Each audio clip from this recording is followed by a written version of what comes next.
नमस्कार नमस्कार नमस्कार मेरी प्यारी जनता जनार्दन, मेरे बिहार के शूरवीर छात्र छात्राओं, क्या हाल चाल है आप लोगों के। भाई आप सबका पहली तो मैं आप सबका स्वागत करता हूं, वंदन करता हूं, अभिनंदन करता हूं हमारे इस शानदार से प्लेटफॉर्म पर जिसका नाम है अरिविहान।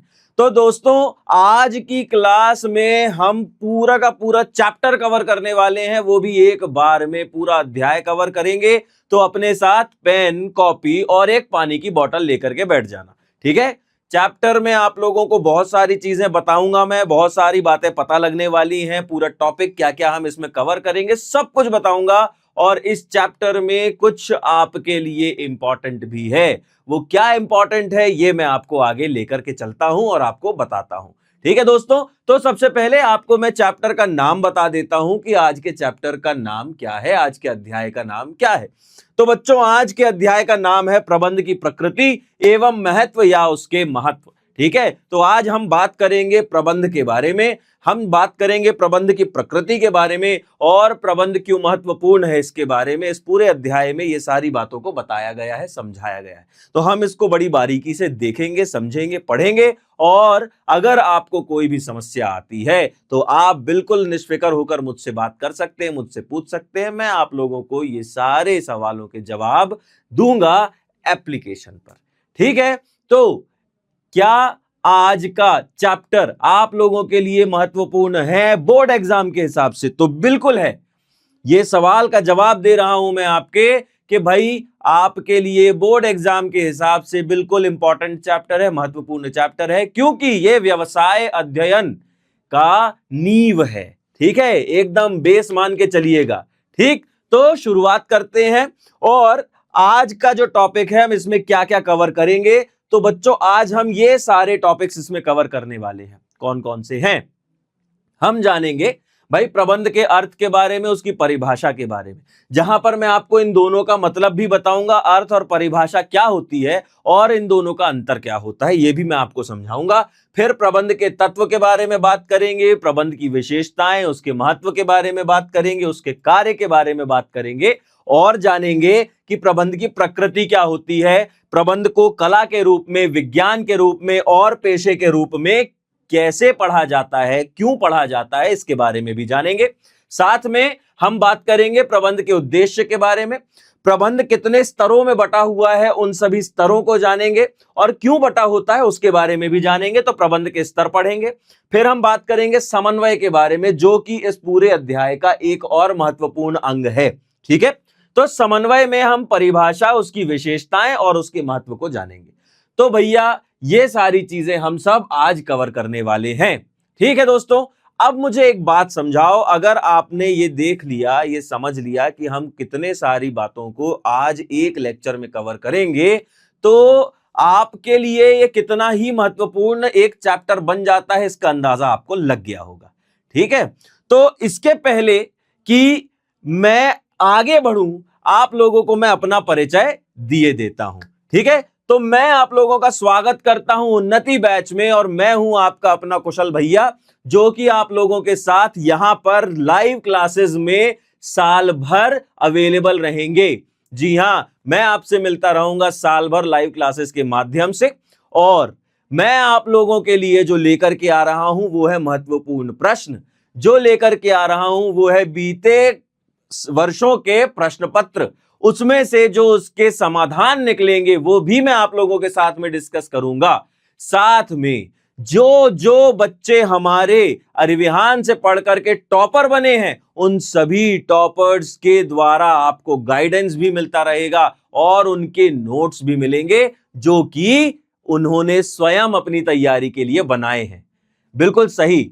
और एक और सबसे बड़ी बात वो ये है कि ये जितनी भी आप खूबियां सुन रहे हैं ये सब की सब आप लोगों को मिलने वाली है मात्र और मात्र 51 रुपयों में। अब ये 51 रुपए का गणित क्या है और क्यों 51 रुपए? देखो भाई, 51 रुपए सुनने में एक ऐसा अमाउंट है जिसको हम आसानी से अफोर्ड कर सकते हैं, और इसी अफोर्डेबिलिटी को लेकर के आने में जो संघर्ष किया गया है किसके द्वारा, आइए बताता हूं। हमारे माननीय रितेश सर के द्वारा जो संघर्ष किया गया है इस अमाउंट तक लेकर के आने में, उसके पीछे का कारण मात्र एक है, वो ये कि आज के समय में जहां शिक्षा इस कदर महंगी है, उस शिक्षा को हमने जितना हो सकता है हर संभव प्रयास करके हर एक बच्चे के लिए शिक्षा को संभव बना दिया है। जी हां, और इसी एक अभियान को हम चला रहे हैं, जिस अभियान में हमारा नारा है हर घर शिक्षा और हर घर अरिविहान।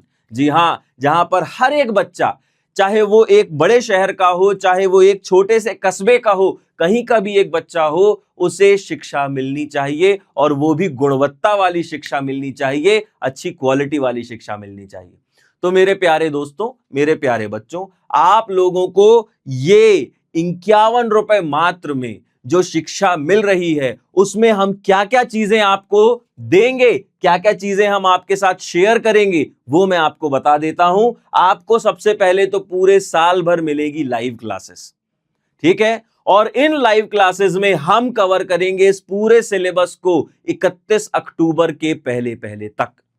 बिल्कुल, ये वादा कर रहा हूं मैं, और ये वादा किया है मैंने खुद से, ताकि इस वादे को मैं आपके लिए पूरा कर सकूं, और इस वादे का नाम ही है कि मैं आपके साथ 31 अक्टूबर के पहले तक पूरा का पूरा कोर्स कंप्लीट करूंगा, पूरा सिलेबस कंप्लीट करूंगा।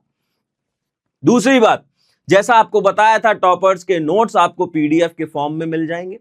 पीडीएफ फाइल आप तक पहुंच जाएगी, जिसमें आप हमारे एप्लीकेशन से पीडीएफ की जो फाइल है उसको डाउनलोड कर सकते हैं, टॉपर्स के नोट्स को, जहां पर टॉपर्स ने अपनी तैयारी के लिए या अपनी तैयारी के दौरान जो अपने हाथों से लिख करके नोट्स तैयार किए थे, वो सारे के सारे नोट्स मिलेंगे आपको। बिल्कुल, इसके साथ हम आपको डीपीपी भी देंगे। अब ये डीपीपी क्या है? तो भैया, डीपीपी का फुल फॉर्म होता है डेली प्रैक्टिस प्रॉब्लम। मतलब हर दिन आपको इतने प्रश्न दे दिए जाएंगे, इतने प्रश्न मिल जाएंगे, जिससे आप बहुत अच्छे से अपनी तैयारी कर सकते हैं। बिना रुके आप अपनी तैयारी को आराम से कर सकते हैं और अपनी स्पीड में कर सकते हैं। आपको रात में पढ़ाई करना अच्छा लगता है, आप रात में पढ़ाई कीजिए। दिन में पढ़ना अच्छा लगता है, आप दिन में पढ़ाई कीजिए। जब पढ़ना है तब पढ़िए, लेकिन पढ़िए जरूर, ठीक है। और आपकी पढ़ाई में कोई बाधा ना बने, बस इसी वजह से उन सभी बाधाओं को दूर करता हुआ ये एक अमाउंट हमने तय किया, जिसको हम 51 रुपए में आप लोगों को पहुंचा रहे हैं। ये पूरा का पूरा सिलेबस, पूरा का पूरा कोर्स, वो भी पूरे साल भर, ठीक है बच्चों। साथ में आप लोगों को इंस्टेंट डाउट सॉल्विंग का एक फीचर मिलता है, जहां पर 24 घंटे 7 दिन आपके मन में यदि कोई डाउट आता है, कभी भी किसी भी वक्त, तो आप उस डाउट को सॉल्व कर सकते हैं। हमारे एप्लीकेशन पर अपना डाउट का सवाल जो है, अपने मन का सवाल उसमें लिखिए, और इस फीचर के माध्यम से, एआई के फीचर के माध्यम से आपको उसका जवाब तुरंत मिल जाएगा, वो भी बाकायदा समझाकर आपको उसके एक्सप्लेनेशन के साथ में, ठीक है। फिर हम आपको टॉपर्स का गाइडेंस देंगे, और साथ में महत्वपूर्ण प्रश्न भी आप तक पहुंचा दिए जाएंगे एप्लीकेशन के माध्यम से। तो मेरे प्यारे दोस्तों, मेरे प्यारे बच्चों, जितने जल्दी हो सकता है आप सब लोग ज्वाइन करें हमारा उन्नति बैच, जो कि अवेलेबल है ओनली एंड ओनली 51 रुपीज में, 51 रुपए मात्र में, ठीक है। अब मैं आपको उन लोगों से मिलवा देता हूं जो कि इस वर्ष, ये जो बीता वर्ष गया है, इस वर्ष में हमारे उन्नति बैच से पढ़ करके शिखर पर पहुंचे हैं। और वो हैं वो सभी महानुभाव जिन्होंने उन्नति बैच को ज्वाइन किया था आप ही की तरह, और उन्नति बैच को ज्वाइन करने के बाद, हमारे साथ मेहनत करने के बाद, हमारे साथ पढ़ाई करने के बाद, हमारे साथ ही ये तरक्की को प्राप्त करते हैं और शिखर तक पहुंचते हैं। आप खुद देख पा रहे होंगे, हमारे पास में स्टेट रैंक होल्डर्स हैं जो अलग अलग स्ट्रीम्स से हैं। हालांकि ये यूपी बोर्ड के हैं, लेकिन यूपी और बिहार जो है वो आस पड़ोस में ही है कि नहीं? तो बिल्कुल भी इस बात का ध्यान रख करके आपको काम करना है, वो ये कि अगर ये कर सकते हैं तो हम तो कर ही लेंगे, है ना। क्योंकि बिहारियों की तो खासियत ही है कि अगर कोई मेहनत का काम है तो वहां पर सबसे पहले एक बिहारी ही खड़ा होता है कि नहीं। है ना, सबसे मेहनतकश प्रदेश अगर है तो वो बिहार है। आज भारत में जितने भी बड़े बड़े बैंक हो, जितने भी बड़े बड़े अधिकारियों के नाम ले लीजिए, आपको कोई से भी विभाग का नाम उठाकर देख लीजिए, किसी भी विभाग में से टॉप 10 में से एक बिहारी 100% मिलेगा, 100% मिलेगा।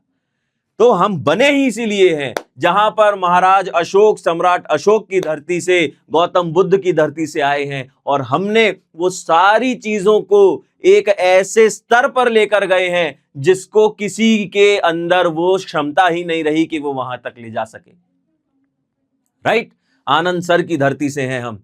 ठीक है, तो दोस्तों आज के इस लेक्चर में हम और क्या कवर करेंगे वो सब बताऊंगा मैं आपको। ये हमारे टॉपर्स जिनसे आपको मैंने मुलाकात करवाई, और आपको एक और जानकारी दे देता हूं कि ये सभी उत्कृष्ट कार्यों की वजह से जो हमारे माननीय शिक्षा मंत्री जी हैं, उन्होंने भी हमारे सम्माननीय रितेश सर को बहुत ही गौरवान्वित तरीके से सम्मानित किया। तो दोस्तों ये छोटी सी एक झलक थी उन्नति बैच और उसके जादू की।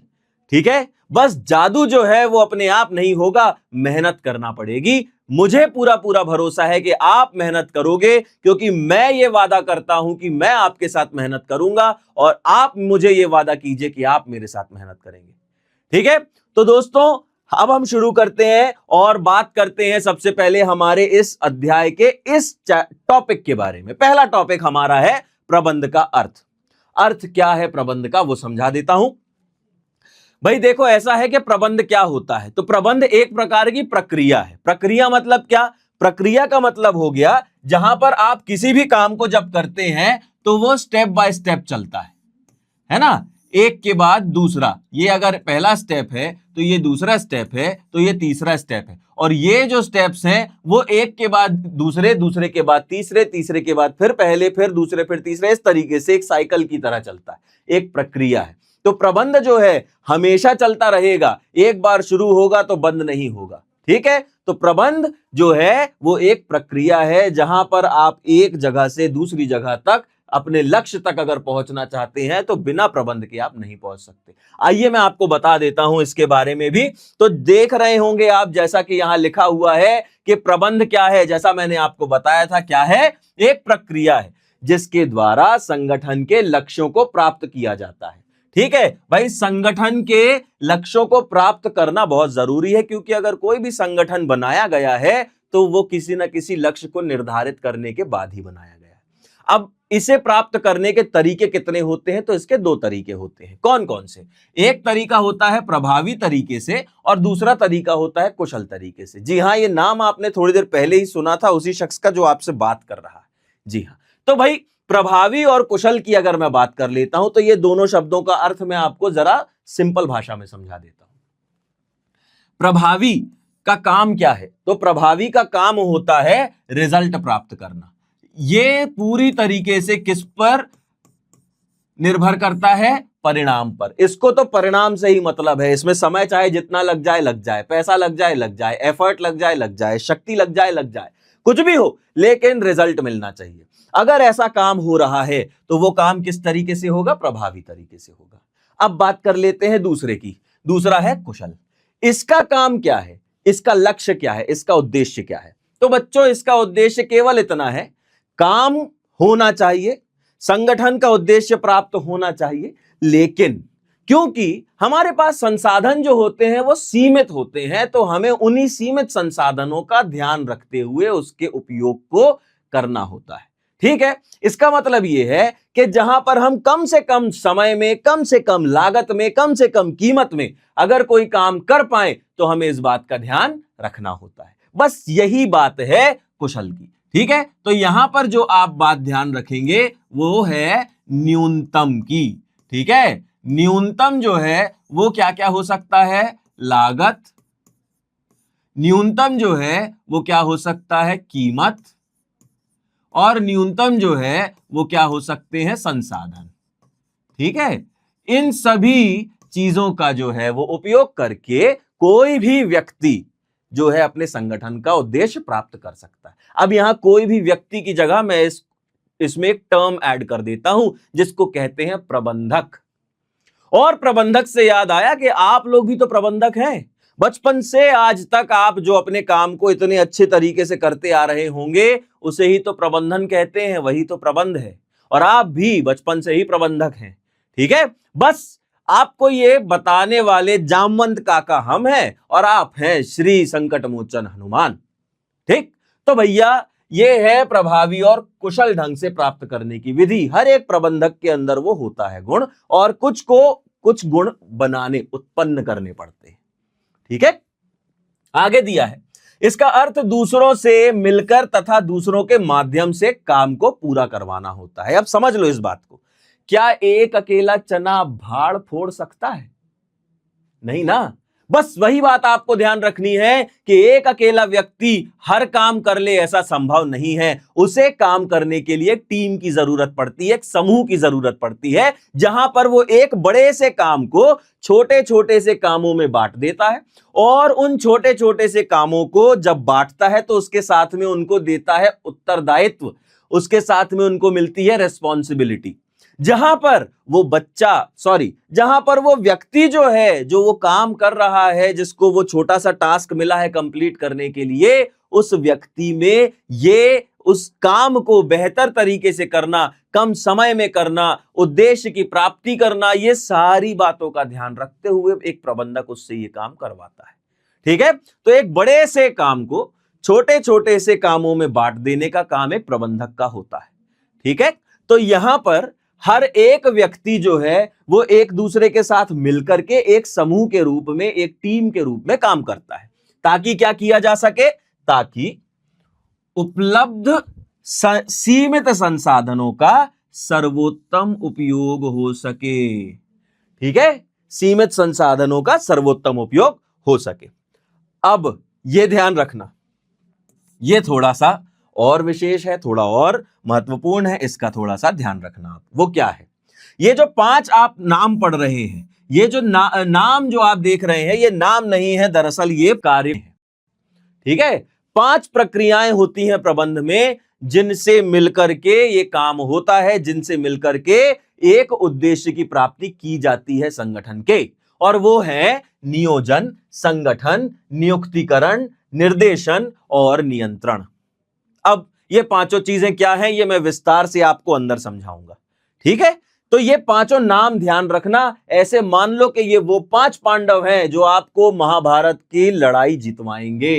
ये वो 5 पांडव हैं जो कुरुक्षेत्र में खड़े हैं, आपकी बोर्ड परीक्षा में आपको 100 में से 100 अंक हासिल करवाएंगे, एकदम 100% आपकी मदद होगी, ठीक है। तो आइए बात करते हैं, आगे समझते हैं। जैसे अनेक परस्पर संबंधित क्रियाएं इसमें शामिल होती हैं, किसमें, इन सभी प्रक्रियाओं में, और ये सब कैसे हैं, आपस में परस्पर संबंधित होते हैं, ठीक है। इसके बारे में मैं आपको, इन 5 चीजों के बारे में मैं अब आपको आगे बताने वाला हूं। अब हम बात कर लेते हैं प्रबंध की परिभाषा के बारे में। तो मैंने आपको इस वीडियो के शुरुआत में ही बताया था कि मैं आपको एक अंतर भी बताऊंगा अर्थ में और परिभाषा में। सबसे पहले परिभाषा जान लेते हैं, फिर मैं आपको इन दोनों का अंतर बताऊंगा। परिभाषा जो है, आप देख पा रहे होंगे यहां पर एक नाम लिखा हुआ है, नाम है क्रीटनर। मतलब कि ये जो परिभाषा दी गई है वो इन महाशय के माध्यम से दी गई है, इन महोदय के माध्यम से दी गई है। अब इनका नाम क्या है पूरा वो भी बता देता हूं आपको मैं। तो क्रीटनर साहब का जो पहला नाम है वो है रॉबर्ट, ठीक है। तो इनका पूरा नाम हो गया रॉबर्ट क्रीटनर। आपको जो भी आसान पड़े आप वो याद कर लीजिए। क्रीटनर केवल याद करना पड़े तो आप वो कर लीजिए, रॉबर्ट क्रीटनर याद हो जाए तो वो कर लीजिए, ठीक है। अब समझ लेते हैं परिभाषा क्या दी है इन्होंने। तो भाई परिभाषा में इन्होंने कहा है कि प्रबंध जो है वो परिवर्तनशील पर्यावरण में सीमित संसाधनों का कुशलता पूर्वक उपयोग करते हुए संगठन के उद्देश्यों को प्रभावी ढंग से प्राप्त करने के लिए दूसरों से मिलकर एवं उनके माध्यम से कार्य करने की प्रक्रिया है। नहीं आया होगा समझ में, मैं समझाता हूं, हम आए ही इसीलिए, ठीक है। तो क्या है, सबसे पहले हम इसको टुकड़ों टुकड़ों में बांट देते हैं और फिर समझते हैं। बस यही तो प्रबंधन है, ये बड़े से टास्क को छोटे छोटे से टास्कों में बांट करके करना, प्रबंधन वही है ना। तो क्रीटनर साहब ने बताया है कि प्रबंध एक परिवर्तनशील पर्यावरण में। ठीक है, परिवर्तनशील पर्यावरण क्यों कहा है? जब भी आप एक व्यापार करते हैं, व्यापार तो ठीक है बहुत दूर की बात हो गई, मैं तो आपके आम जीवन से बात करता हूं। आप अपने आम जीवन में चीजें देखते होंगे, क्या आपका हर एक दिन बिल्कुल एक जैसा सिमिलर होता है, बिल्कुल सेम होता है क्या? उसमें कभी कहीं कोई बदलाव नहीं होता है क्या? होता है ना, थोड़े थोड़े ही बदलाव सही, लेकिन होते हैं ना, कुछ डिफरेंट हो जाता है ना। कभी पापा का मम्मी का मूड बहुत अच्छा हुआ तो हमारे लिए खीर बन गई, हमारे लिए बढ़िया पकवान बन गए, और वहीं कहीं अगर गुस्सा हो गए तो तांडव होता है ना। बस यही बात तो है, यही तो वो बात है जो हमको ध्यान रखनी है कि परिवर्तन ही प्रकृति का नियम है। तो भैया यहां व्यापार में भी परिवर्तन जो है वो होता है, हर जगह हर समय कभी ना कभी कुछ ना कुछ किसी ना किसी कारण से कुछ बदलाव हो सकते हैं, यही परिवर्तन है।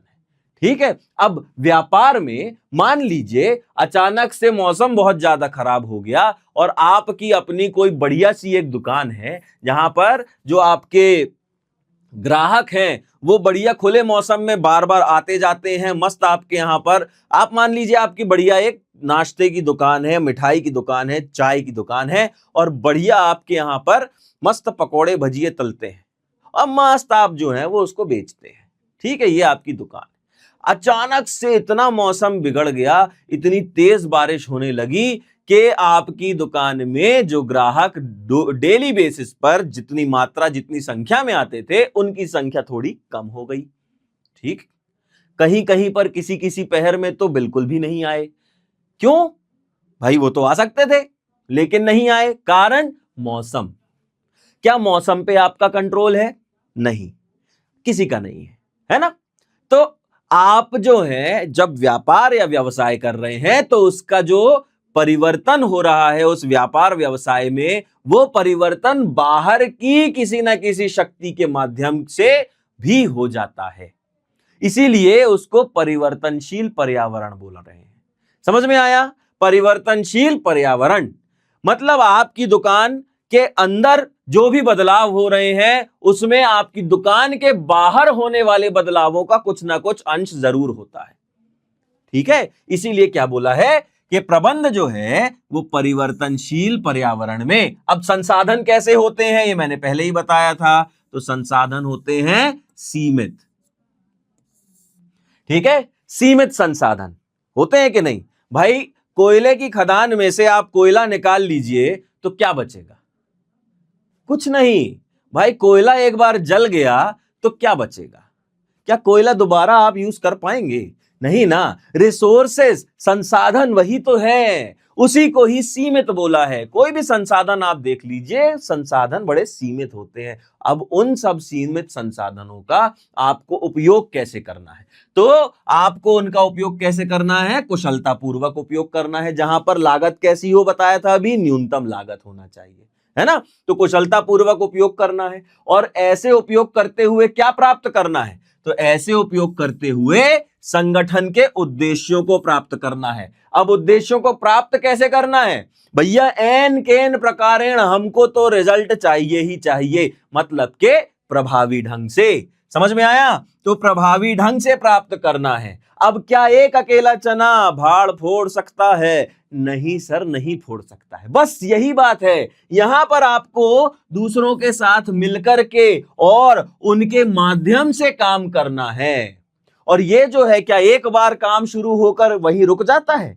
नहीं, ये चलता रहता है। और क्योंकि ये चलता रहता है इसीलिए इसको क्या बोला है? प्रक्रिया। अब समझ में आ गया है ना। अब देखो दोबारा से इसको पढ़ लो, अब बिल्कुल समझ में आ गया। तो दी है किसने ये परिभाषा? ये परिभाषा दी है क्रीटनर साहब ने, जिनका पूरा नाम है रॉबर्ट क्रीटनर। और कहते हैं ये कि प्रबंध परिवर्तनशील पर्यावरण में सीमित संसाधनों का कुशलता पूर्वक उपयोग करते हुए संगठन के उद्देश्यों को प्रभावी ढंग से प्राप्त करने के लिए दूसरों से मिलकर एवं उनके माध्यम से कार्य करने की प्रक्रिया है। ठीक, समझ गए? अब बात कर लेते हैं वो अंतर की। मैंने आपको कहा था कि अर्थ और परिभाषा का अंतर क्या होता है। देखो भाई, बहुत सिंपल सी बात है। अर्थ को आप अपने मन की भाषा में लिख सकते हैं, हाँ, आपने जिस भी कॉन्सेप्ट को जिस विधि से समझा अपने शब्दों में आप लिख सकते हैं, कोई दिक्कत नहीं। लेकिन परिभाषा में यह नहीं किया जाता। बोर्ड परीक्षा में जब आप अपना उत्तर लिखेंगे तो इस बात का ध्यान रखेंगे कि अपने उत्तर को लिखने के दौरान यदि कभी आपसे यह पूछ लिया जाता है कि प्रबंध की परिभाषा लिखिए, तो प्रबंध की परिभाषा आप चाहे तो ये वाली लिख सकते हैं, या आपकी किताब में दूसरी और परिभाषाएं दी हुई हैं, आपको जो आसान पड़े वो याद कर लीजिएगा, कोई दिक्कत नहीं है। जो आसान पड़े वो याद कर लेना मेरे प्यारे बच्चों, लेकिन बस इतना ध्यान रखना कि याद पूरा शब्द बाई शब्द करना, ठीक है, ताकि वही शब्द बाई शब्द लिख कर आ सको। परिभाषा केवल में आपको यह काम करना पड़ेगा, बाकी आप अपने शब्दों में अपने मन के अनुसार जो भी पूछा जा रहा हो उसका उत्तर लिख सकते हैं, ठीक है, समझ में आ गया। तो बस यही एक अंतर आपको ध्यान रखना है, ठीक। आइए आगे बढ़ जाते हैं। तो अब मैं आपको बता रहा हूं प्रबंध में तीन मुख्य कौन कौन से तत्व शामिल होते हैं, जो मैंने अभी परिभाषा में भी बताए थे। वो तीन शब्द हैं, एक तो प्रभावी ढंग से, दूसरा कुशलता पूर्वक, और तीसरा होता है प्रक्रिया। तो देखिए, हम सबसे पहले प्रक्रिया पर बात कर लेते हैं कि प्रक्रिया क्या है। प्रक्रिया जहां पर कोई भी काम जो है, क्रिया क्या है, काम है ना, तो काम को बहुत ही प्रशस्तित तरीके से काम किया जाता है, उसको प्रक्रिया कहते हैं। देखिए, जिसमें नियोजन, संगठन, नियुक्तिकरण, निर्देशन और नियंत्रण जैसे कार्य शामिल होते हैं। वही 5 पांडव आएंगे अभी आगे, इन सब का इंट्रोडक्शन दूंगा मैं कि कौन है युधिष्ठिर, कौन है भीम, कौन है अर्जुन, कौन है नकुल और कौन है सहदेव, ठीक है। तो इन्हीं 5 पांडवों का नाम जो मैंने अभी बताया, महाभारत वाले नहीं, ये भारत वाले, हाँ, तो ये वाले जो 5 पांडव है ये हम याद रखेंगे, ठीक है। नियोजन, संगठन, निर्देशन, नियुक्तिकरण और नियंत्रण, ठीक है। चलिए, दूसरा पॉइंट है प्रभावी ढंग से। ये सब विस्तृत रूप से मैं अभी बताऊंगा आपको। प्रभावी ढंग से मतलब प्रभावी तरीके से, जहां पर आप सही कार्य करते हैं और लक्ष्य को प्राप्त करते हैं, मतलब कि काम को सही करना है। ऐसा नहीं कि लक्ष्य प्राप्त करना है तो कुछ भी एंड बैंड काम कर दिया हमने, नहीं, काम सही होना चाहिए और लक्ष्य की प्राप्ति होनी चाहिए। उसमें समय जो लग जाए, कीमत जो लग जाए, एनर्जी जो लग जाए, लेकिन काम हमको करना है और वो भी रिजल्ट पाना है, चाहे जो हो जाए, ठीक है। तो उसको बोल दिया प्रभावी ढंग से। कुशलता पूर्वक अगर बोले तो जहां पर आपको लागत कैसी लगानी है, न्यूनतम लागत पर काम करना है, और काम को भी कैसे करना है, सही ढंग से करना है। सही काम करना और सही ढंग से काम करना, दोनों में फर्क होता है, ठीक है। सही काम करना, हमारे सामने एक ऐसी क्रिकेट टीम है जिसको हमें हराना है, तो हमारा जो काम है वो हमारा लक्ष्य हो गया, हमारी सामने वाली टीम को हराना है। उसको हराने के लिए हमको, जब हम रिजल्ट प्राप्त कर रहे हैं कि हम थोड़ी देर बाद मैच खत्म हुआ और हम जीत गए, तो हमारा लक्ष्य हमने प्राप्त कर लिया, वो भी सही काम करके। मैच जीतना था हमको, हमारा काम सही था, ठीक है, हमारा काम सही तरीके से करना है। अब यहां सही ढंग से मतलब सही तरीके से कैसे किया जाए कि जिस बॉलर को जितने विकेट लेने को बोला गया उसने उतना किया, जिस फील्डर को बचाने के लिए, रन बचाने के लिए कहा गया उसने रन बचाए, उसने उससे ज्यादा एफर्ट लगाकर काम किए। बल्लेबाज ने बढ़िया चौके छक्के की पारी खेली और हमारे रन का स्कोर पहाड़ के जैसा बना दिया। तो भाई यही तो है कि सब लोग मिलकर के कम से कम समय में ज्यादा से ज्यादा आउटपुट दें, उसी बात को तो यहां पर कुशलता पूर्वक बताया है, ठीक है। इसको और विस्तार से अभी समझाऊंगा मैं। प्रबंध का संबंध जो होता है वो आप ध्यान दीजिए, ये आप लोगों के लिए जरूरी है। प्रबंध का संबंध जो है वो धन से होता है, सामग्री से होता है, उपकरण से होता है और मानव संसाधन से होता है। ध्यान रखिएगा इन चारों नामों को, धन, सामग्री, उपकरण और मानव संसाधन, ठीक है। बिना धन के आप व्यापार नहीं शुरू कर पाएंगे, और धन आएगा तो उससे सामग्री आएगी, सामग्री के साथ उपकरण आएंगे, और इन दोनों का उपयोग करने के लिए मानव संसाधन की जरूरत पड़ेगी, इंसानों की जरूरत पड़ेगी। इसलिए इन चारों का ध्यान रखिएगा, ठीक है। तो प्रबंध का संबंध जो है वो धन, सामग्री, उपकरण और मानव संसाधन के कुशल उपयोग से है, जिससे लागत कम होती है और लाभ में वृद्धि होती है, ठीक है, इस बात का ध्यान रखेंगे हम कि कम से कम कीमत में, कम से कम लागत में ज्यादा से ज्यादा जब हम काम करते हैं तो उससे हमारी लाभ की वृद्धि होती है, हमारा लाभ बढ़ता है, हमारा मुनाफा बढ़ता है। ठीक, चलिए आगे देखते हैं। प्रक्रिया, प्रभावपूर्णता, कुशलता को थोड़ा विस्तृत रूप से जानते हैं क्या होता है। प्रक्रिया क्या है? तो प्रबंध एक प्रक्रिया है। प्रक्रिया आपको अभी समझाई मैंने। जैसे ये कुछ निश्चित और परस्पर संबंधित कार्यों का क्रम है। ध्यान रखना भाई, ठीक है, क्या है? क्रम है। ठीक, ये डबल लाइन कर दी। क्रम का मतलब क्या होता है? क्रम मतलब ये कि पहले के बाद दूसरा, तीसरा, चौथा, पांचवा, छठवां इस तरीके से ही बढ़ेगा। ऐसे नहीं होगा पहले के बाद छठवां आ गया, फिर चौथा आ गया, फिर सातवां आ गया, नहीं, पहला, दूसरा, तीसरा, चौथा, पांचवा इस तरीके से क्रमानुसार चलेगा। तो भाई ये जो प्रक्रिया भी होती है ये भी क्रमानुसार चलती है। प्रक्रिया वही 5 पांडव की बात होगी, नियोजन से लेकर के नियंत्रण तक। ठीक है, तो प्रक्रिया क्या है? जहां पर आप सबसे पहले इस काम को करेंगे, ये काम होने के बाद आप इस काम को करेंगे, ये काम होने के बाद आप इस काम को करेंगे, ये होने के बाद आप इस काम को करेंगे, और ये होने के बाद आप इस काम को करेंगे।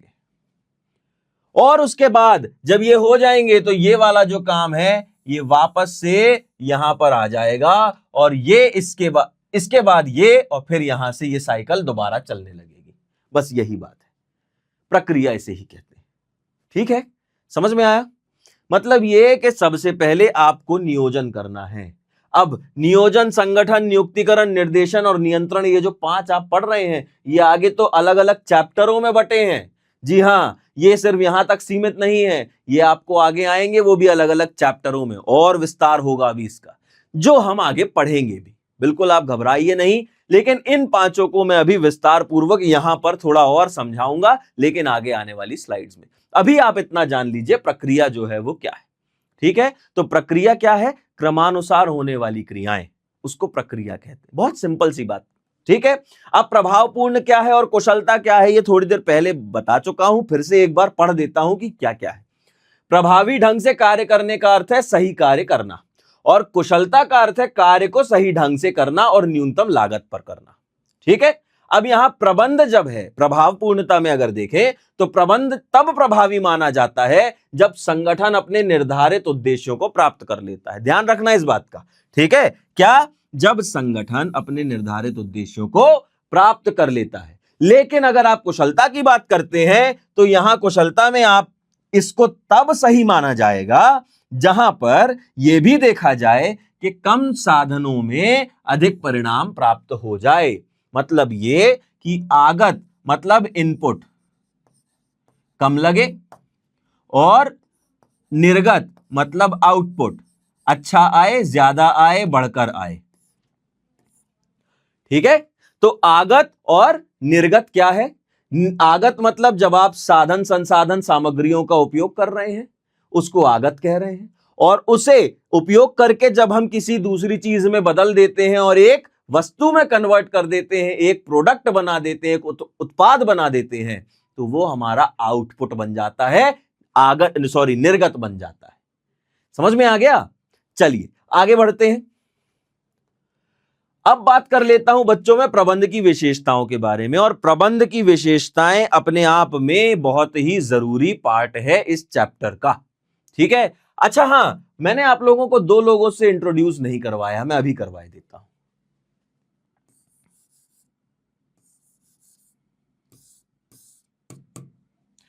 ये वो जो 2 शख्स हैं, एक का नाम है तारा, दूसरे का नाम है सितारा। अगर आपको ये दोनों शख्स कहीं पे भी किसी भी पन्ने पर किसी भी लाइन के ऊपर लगे मिल जाएं, तो आप बिल्कुल समझ लीजिएगा कि ये अगर वहां है तो कुछ विशेष कारणों से ही होंगे। मतलब ये कि आपके लिए ये बहुत ही महत्वपूर्ण है, बोर्ड परीक्षा के अनुसार बहुत ही महत्वपूर्ण है। ठीक है, तो ये जो टॉपिक इस चैप्टर में, ये वाला जो टॉपिक आया है बच्चों, प्रबंध की विशेषताएं आप लोगों के लिए महत्वपूर्ण टॉपिक है। आइए जल्दी से जान लेते हैं कि ये विशेषताएं कितनी हैं और कौन कौन सी। तो बच्चों ये 7 विशेषताएं हैं। कितनी? 7। बिल्कुल सतरंगी विशेषताएं हैं। 7 रंगों से बना इंद्रधनुष और 7 रंगों से, 7 विशेषताओं से बना मिलकर बना प्रबंध। ठीक है, तो ये है वो 7 विशेषताएं। अमूर्त शक्ति, उद्देश्यपूर्ण प्रक्रिया, सर्वव्यापी, बहुआयामी, निरंतर प्रक्रिया, सामूहिक क्रिया और गतिशील कार्य। ये सारे के सारे मैं आपको बताऊंगा यहां। आइए, तो प्रबंध की विशेषताओं में पहली विशेषता कि प्रबंध जो है वो एक उद्देश्यपूर्ण प्रक्रिया है। बिना उद्देश्य के काम कैसे कीजिएगा, है? तो प्रबंध क्या है? एक उद्देश्यपूर्ण प्रक्रिया है। देखो क्या भाई, हर एक संगठन को अगर हम बोलें, प्रत्येक संगठन की अगर आप बात करते हैं, तो हर एक संगठन किसी ना किसी उद्देश्य से ही बनता है, या किसी ना किसी उद्देश्य को पूरा करने के लिए ही बनाया जाता है, स्थापित किया जाता है। ठीक है, तो प्रबंध की स्थापना जो है, संगठन की स्थापना जो है, वो किसी ना किसी निश्चित उद्देश्य की प्राप्ति के लिए ही होती है ना? जैसे हमारा सबसे प्राथमिक उद्देश्य क्या होता है अगर हम किसी भी संगठन का निर्माण करते हैं, वो भी किस तरह का संगठन, व्यावसायिक या गैर व्यावसायिक। जैसा आप लोग जानते हैं कि संगठन जो है वो 2 प्रकार के होते हैं, एक है व्यावसायिक और दूसरा है गैर व्यावसायिक। व्यावसायिक संगठन जहां पर आप धन या लाभ कमाने के, लाभ को अर्जित करने के लिए मेहनत करते हैं, काम करते हैं। और गैर व्यावसायिक बिल्कुल विपरीत हो जाता है, जहां पर आप सेवाएं प्रदान करने के लिए काम करते हैं। समझ में आ गया? इतना तो पता ही होगा आपको, फिर से समझा दिया मैंने, 11वीं में भी पढ़ा था हमने। ठीक है ना? तो भैया व्यावसायिक और गैर व्यावसायिक संगठन, और ये जो संगठनों का निर्माण होता है, हर एक संगठन जो है वो अपने किसी न किसी उद्देश्य की वजह से तैयार होते हैं या स्थापित किए जाते हैं। ठीक है, अब प्रबंध जो है वो इन्हीं उद्देश्यों को प्राप्त करने का माध्यम है। इन उद्देश्यों को आप प्राप्त कैसे कीजिएगा, तो इसको करने का तरीका क्या है? प्रबंध। ठीक है, हां, तो प्रबंध जो है वो सभी व्यक्तियों के प्रयासों को एक समान दिशा में, मतलब एक ही दिशा में चला करके सबसे अलग अलग काम करवाते, लेकिन उनकी दिशा एक ही होती है। क्रिकेट मैच में बॉलर अपना अलग काम करता है, फील्डर अपना अलग काम करता है, बल्लेबाज अपना अलग काम करता है, और हर एक व्यक्ति अलग अलग काम करता है, लेकिन लक्ष्य सबका एक ही होता है, दिशा सबकी एक ही होती है, वो है टीम की जीत, है? हां, तो बस यही बात यहां है, एक समान दिशा में जोड़कर संगठनात्मक लक्ष्यों की पूर्ति को सुनिश्चित करते हैं। ठीक, आगे बढ़ जाएं। दूसरी विशेषता क्या है? तो ये सर्वव्यापी कहलाती है। अब सर्वव्यापी क्या है सर? यहां वहां जहां तहां मत पूछो कहां कहां, सब जगह सर्वव्यापी, हर जगह है जो, उसको सर्वव्यापी कहते हैं। प्रबंध सर्वव्यापी है, फिर वो चाहे छोटी सी एक चाय की दुकान हो, फिर वो चाहे एक बड़ा सा कारखाना हो, कहीं भी हो, प्रबंध सब जगह करना पड़ता है। सामग्री का प्रबंध करना पड़ता है, उपकरण का प्रबंध करना पड़ता है, मानव संसाधन का प्रबंध करना पड़ता है, धन का प्रबंध करना पड़ता है, हर जगह प्रबंध करना पड़ता है। समझ में आ गया? तो प्रबंध इसी वजह से सर्वव्यापी बोला गया है। छोटे से गांव में करना पड़ता है, बड़े से शहर में करना पड़ता है, देश में करना पड़ता है, विदेश में करना पड़ता है, प्रबंध सब जगह करना पड़ता है। ठीक है, तो भैया प्रबंध सर्वव्यापी जो है वो कैसे है? क्योंकि प्रबंध की क्रियाएं जो हैं वो प्रत्येक प्रकार के संगठन, है ना, प्रत्येक प्रकार के संगठन, चाहे वह आर्थिक हो, चाहे वह सामाजिक हो, चाहे वह राजनीतिक हो, किसी भी प्रकार का संगठन हो, हर जगह पर समान रूप से पाई जाती है। ठीक है, अब चाहे एक छोटी सी दुकान से लेकर के बड़ी बहुराष्ट्रीय कंपनी तक प्रबंध हर जगह करना होता है। सर्वव्यापी इसीलिए बोला है। दोनों विशेषता समझ गए? हाँ, तीसरी विशेषता पर आ जाते हैं। तो तीसरी विशेषता है बहुआयामी होता है प्रबंध। आयाम क्या है, बहु क्या है? बहु मतलब वो वाली नहीं, बहु मतलब हिंदी में पढ़ा है, एक वचन, बहुवचन पढ़ा है ना। एक मतलब सिंगल, बहु मतलब एक से ज्यादा। तो बहुआयामी, आयाम मतलब अलग अलग दिशाओं से बहुत सारे अलग अलग काम होते हैं, अलग अलग तरह के काम होते हैं, आयाम उसको कहते हैं। ठीक है, आओ देखो क्या है भाई। क्योंकि प्रबंध जो है वो एक जटिल क्रिया होती है। कारण समझ लो क्यों। जैसे अभी क्रिकेट टीम का मैंने आपको एग्जाम्पल दिया था, उदाहरण दिया था, क्या होता है उसमें? जसप्रीत बुमराह जैसा बॉलर, रोहित शर्मा जैसा बल्लेबाज, महेंद्र सिंह धोनी जैसा विकेट कीपर और जडेजा जैसा फील्डर है। कोई छूट तो नहीं गया? सब आ गए ना। हाँ, तो अब जितने भी ये लोग हैं सब अलग अलग राज्यों से आए हैं, सब अलग अलग संस्कृति को फॉलो करते हैं, सबका अपना अपना देखने समझने का नजरिया है, सब अपने अपने तौर तरीके से काम करना पसंद करते हैं, क्योंकि हर एक व्यक्ति जो है अपने अपने कामों में महारत हासिल किए हुए है ना। बिल्कुल सही। लेकिन प्रबंधन वही तो है कि जब आप इन सभी अलग अलग लोगों को एक साथ मिलकर के काम कराते हो, अब अलग अलग लोगों की मानसिकता को मिला करके एक समान दिशा में ले जाना, अरे बहुत झंझट है मालिक, इतना आसान नहीं है, इसीलिए जटिल बोला है प्रबंध जो है, इसीलिए जटिल बोला है। ठीक है, तो प्रबंध एक जटिल क्रिया है जिसके मुख्यतः 3 आयाम होते हैं। कितने? 3, ध्यान रखिएगा, भूलिएगा नहीं। 3 आयाम होते हैं, एक कार्य का प्रबंध, दूसरा मनुष्यों का प्रबंध, और तीसरा संचालन का प्रबंध है। काम क्या करवाओगे? कार्य का प्रबंध। ठीक है, किससे करवाओगे? मानव का प्रबंध है, ये लिखा है, मनुष्यों का। और तीसरा कैसे करवाओगे? तो संचालन का प्रबंध। समझ गए? क्या करवाओगे, किससे करवाओगे, कैसे करवाओगे, समझ में आ गया? आगे बढ़ो। प्रबंधक को इन तीनों पहलुओं को एक साथ संभालना पड़ता है ताकि संगठन सुचारू रूप से चल सके। ठीक है, सभी एक दिशा में काम करें और उद्देश्यों की प्राप्ति करें। चौथी विशेषता, एक सतत प्रक्रिया है, लगातार चल रही है, चलती जा रही है, चलती जा रही है। तो सतत प्रक्रिया है सर, कैसे? भाई कोई भी काम आप जब शुरू करते हैं तो ऐसा नहीं होता कि एक बार शुरू हुआ और बंद हो गया, अब आपको दोबारा नहीं करना पड़ेगा। नहीं, एक बार किया तो अब वो लगातार चलता रहेगा, निरंतर चलता रहेगा, चलता रहेगा, चलता रहेगा, चलता रहेगा और चलता रहेगा और चलता रहेगा। तो भैया प्रबंध कोई एक बार होने वाली क्रिया नहीं है, बल्कि एक निरंतर चलने वाली प्रक्रिया है, जिसमें, जहां मैंने आपको शुरुआत में ही बता दिया था, नियोजन, संगठन, निर्देशन, नियंत्रण जैसे कामों को एक साथ मिलाकर के करना पड़ता है, और साथ में ये सभी कार्य आपस में जुड़े होते हैं और एक साथ निरंतर संपादित होते रहते हैं, साथ में मिलकर के काम होते हैं और सभी होते रहते हैं, साथ में भी मिलना है और काम भी होना है। ठीक है, इसीलिए प्रबंध एक सतत प्रक्रिया, लगातार चलने वाली प्रक्रिया है।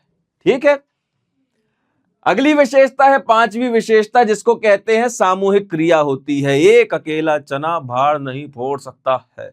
सामूहिक क्रिया, सबको मिलकर काम करना है, साथ में काम करना है। बॉलर अच्छी बॉल डाले, कीपर अपना काम करे, बल्लेबाज अपना काम करे, फील्डर अपना काम करे, सब अपना अपना काम सही ढंग से करे, सुचारू रूप से करे, अपने आप लक्ष्य की प्राप्ति हो जाएगी, बिल्कुल वैसे ही जैसे आपको करना है। बोर्ड परीक्षा हमारे लिए बहुत खास है और बोर्ड परीक्षा के लिए तैयारी उससे भी ज्यादा खास है। दिन हमारे पास में सीमित है, संसाधन सीमित है, समय सीमित है, और उसी समय का हमको भरपूर उपयोग करना है, प्रभावी ढंग से लक्ष्य प्राप्त करना है ना, लेकिन न्यूनतम लागत पर, कुशलता पूर्वक, है ना। बस यही बात ध्यान रखना है और यही प्रबंध है। बस वो लिट्टी चोखा, हाँ, जितना स्वादिष्ट वो व्यंजन है ना, बस वैसा ही प्रबंध है, उतना ही आसान और स्वादिष्ट। अब खा तो सकते नहीं है, समझ सकते हैं, तो आइए समझते हैं। हाँ, तो प्रबंध एक सामूहिक क्रिया है, क्योंकि किसी भी संगठन में अनेक व्यक्ति अलग अलग आवश्यकताओं, देखो भैया, हर एक व्यक्ति जो है वो अपनी अपनी जरूरत के हिसाब से किसी भी संगठन में जुड़ता है। कोई जुड़ता है पैसा कमाने के लिए, तो कोई जुड़ता है काम सीखने के लिए, है ना। तो सबकी अपनी अपनी क्या होती हैं? आवश्यकताएं होती हैं। हर एक व्यक्ति कह लो, अनेक व्यक्ति कह लो, अलग अलग आवश्यकताओं एवं उद्देश्यों के साथ काम करता है। सबके अपनी अपनी जरूरतें हैं और सबके अपने अपने उद्देश्य हैं, और प्रबंध इन सभी के प्रयासों को एक सामान्य लक्ष्य, देखो ये लिखा है, सामान्य लक्ष्य की ओर निर्देशित करता है। प्रबंध व्यक्तिगत विकास के साथ, ये लाइन इंपॉर्टेंट है, ध्यान रखना, व्यक्तिगत विकास के साथ साथ संगठनात्मक विकास को भी संभव बनाता है। मतलब कि ये जो अनेक व्यक्ति काम कर रहे हैं, इन सभी अनेक व्यक्तियों की अपनी आवश्यकताएं, अपने उद्देश्य हैं, और हर एक व्यक्ति के उद्देश्य और आवश्यकताओं को मिला करके उनका ध्यान रखते हुए संगठन के उद्देश्यों की भी प्राप्ति करना एक प्रबंधक के लिए सबसे महत्वपूर्ण काम होता है। इसीलिए इस काम को जटिल भी बोला गया है। बस यही सब चीजें हैं, जटिलताएं पैदा हो तो जाती हैं, पर हर एक समस्या का समाधान होता है। ठीक है, हर ताले की चाबी है सर। और अगली विशेषता है कि प्रबंध जो है वो एक अमूर्त शक्ति है। अमूर्त का विपरीत होता है मूर्त। हाँ, मूर्ख नहीं, मूर्त, मूर्ति। हाँ, तो मूर्ति क्या है? मूर्ति को देख सकते हैं? हाँ सर। छू सकते हैं? हाँ सर। उठा सकते हैं? हाँ सर। सब कर सकते हैं। अमूर्त उसका विपरीत है। अब बताओ अमूर्त क्या है? आप उसको देख नहीं सकते हो, छू नहीं सकते हो, उठा नहीं सकते हो, बस महसूस कर सकते हो। यही है अमूर्त। समझ गए?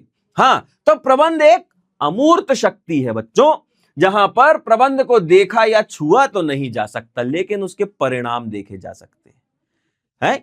आपने ये तय कर लिया कि सर मैं लगातार 8 घंटे, ज्यादा हो गया क्या, 7 घंटे, कम, 5,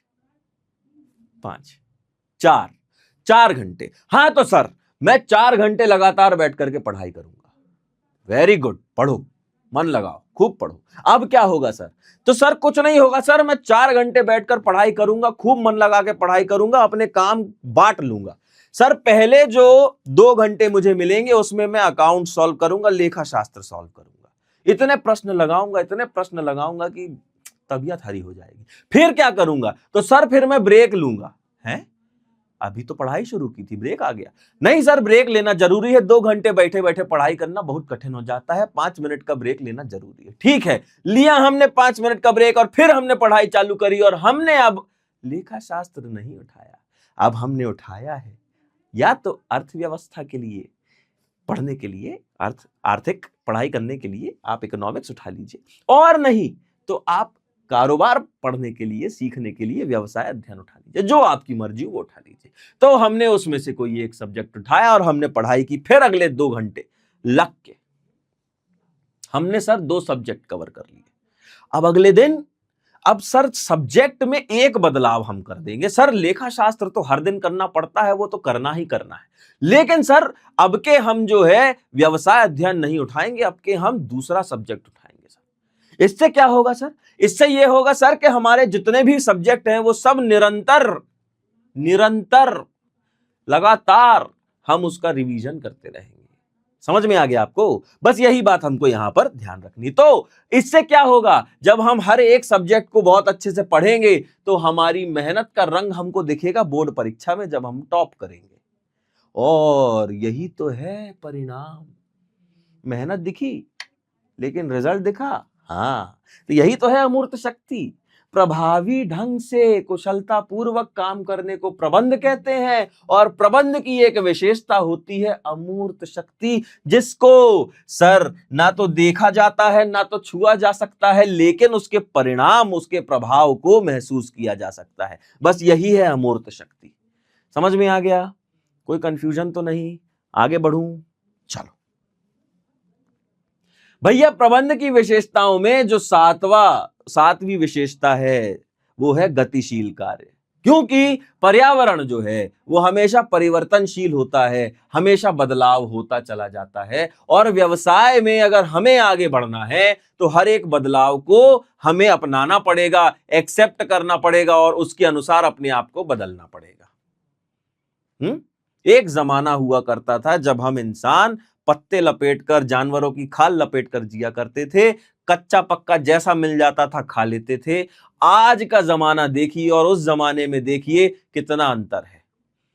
आज हम हाथों में घड़ी पहनते हैं, पैरों में मोजे पहनते हैं, जूते पहनते हैं, तन पे मस्त मस्त कपड़े पहनते हैं, परफ्यूम छिड़कते हैं, सब कुछ करते हैं। हाँ करते हैं, और मन का खाते हैं, भांति भांति का खाते हैं, लिट्टी चोखा से लेके पिज्जा बर्गर तक सब खाते हैं। तो ये क्या है? परिवर्तन ही तो है। बहुत सारी चीजों में परिवर्तन हुआ, तो भैया यही चीज बताई गई है कि प्रबंध भी जो है वो एक गतिशील कार्य की तरह ही होता है। ठीक है, तो प्रबंध एक गतिशील क्रिया है जो समय एवं परिस्थितियों के अनुसार, किसके? समय एवं परिस्थितियों के अनुसार निरंतर बदलते रहती है और एक सफल संगठन को बदलते हुए आर्थिक, सामाजिक एवं तकनीकी वातावरण के अनुसार स्वयं को ढालना पड़ता है। अगर हम स्वयं को नहीं ढालेंगे तो हम पीछे रह जाएंगे साहब। ठीक है, और प्रबंध ही संगठन, ये ध्यान रखना, प्रबंध ही संगठन को इस परिवर्तन के अनुरूप अनुकूलित करता है। ठीक है, बात समझ में आ गई? प्रबंध के बिना सब शून्य है सर, कुछ नहीं हो पाएगा, काम तो हो ही नहीं पाएगा। ठीक, तो ये थी वो 7 विशेषताएं जो आप लोगों के लिए बहुत जरूरी है। तैयारी बिल्कुल वैसे ही कीजिएगा। ठीक है, आगे चलते हैं। अब मैं बात करता हूं बच्चों प्रबंध के महत्व के बारे में कि प्रबंध जो है वो इतना महत्वपूर्ण क्यों है। बिना प्रबंध के कुछ नहीं होगा सर। प्रबंध के 5 प्रकार के महत्व बताए गए हैं, इनको हम विस्तार से यहां पढ़ लेंगे। सबसे पहला, प्रबंध जो है वो एक सामूहिक लक्ष्यों को प्राप्त करने में सहायक होता है। सबके अपने अपने सामूहिक लक्ष्य होते हैं, उन सभी सामूहिक लक्ष्यों को प्राप्त करना बहुत जरूरी होता है और इन्हीं सामूहिक लक्ष्यों को आप तभी प्राप्त कर सकते हो जब समूह में बिना किसी लड़ाई झगड़े के काम हो रहा हो, सब मिलकर के साथ में काम कर रहे हो एक टीम के रूप में। ठीक है, तो प्रबंध जो है वो संगठन के निर्धारित लक्ष्यों को तभी पूरा कर पाएगा जब पूरे समूह में सब लोग काम करेंगे और वो भी समय पर। ठीक है, तो निर्धारित लक्ष्यों को समय पर और प्रभावी ढंग से प्राप्त करने में सहायक होता है या सहायता करता है। ठीक है, अब दूसरी है महत्व क्या? प्रबंध क्षमता में वृद्धि करता है। किसमें? क्षमता में वृद्धि करता है। जैसा आप सब जानते हैं कि अगर एक काम को एक व्यक्ति लगातार बार बार करता रहे तो वो उसमें अपने आप में महारत हासिल कर लेता है, उसकी क्षमताएं जो हैं वो बढ़ जाती हैं। ठीक है, और अगर आपको आपके संगठन के उद्देश्यों को प्राप्त करना है तो उन संगठन के उद्देश्यों को प्राप्त करने के लिए भी यही करना पड़ेगा। ठीक है, कि भैया जो भी क्षमता जिस भी व्यक्ति की है उसकी क्षमताओं को बढ़ाना पड़ेगा। एक अच्छा प्रबंधक इस बात का जरूर ध्यान रखता है कि मानव और भौतिक संसाधनों का सर्वोत्तम उपयोग करना है और सर्वोत्तम उपयोग करते हुए यह सुनिश्चित करना है कि संगठन के उद्देश्यों की प्राप्ति हो सके। ठीक, आ जाइए तीसरी बात कर लेते हैं महत्व की।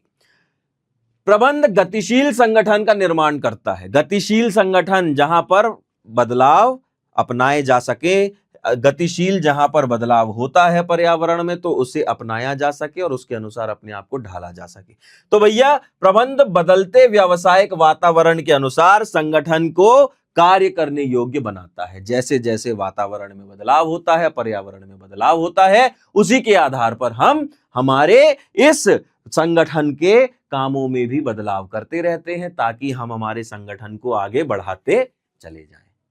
ठीक है, आइए अगली विशेषता अगला महत्व जान लेते हैं। तो चौथा महत्व कहता है प्रबंध जो है वो व्यक्तिगत उद्देश्यों की प्राप्ति में सहायक होता है। यह हमने पढ़ा था कि हर एक व्यक्ति संगठन में अपने अपनी आवश्यकताओं और अपने अपने उद्देश्यों के साथ जुड़ता है ना।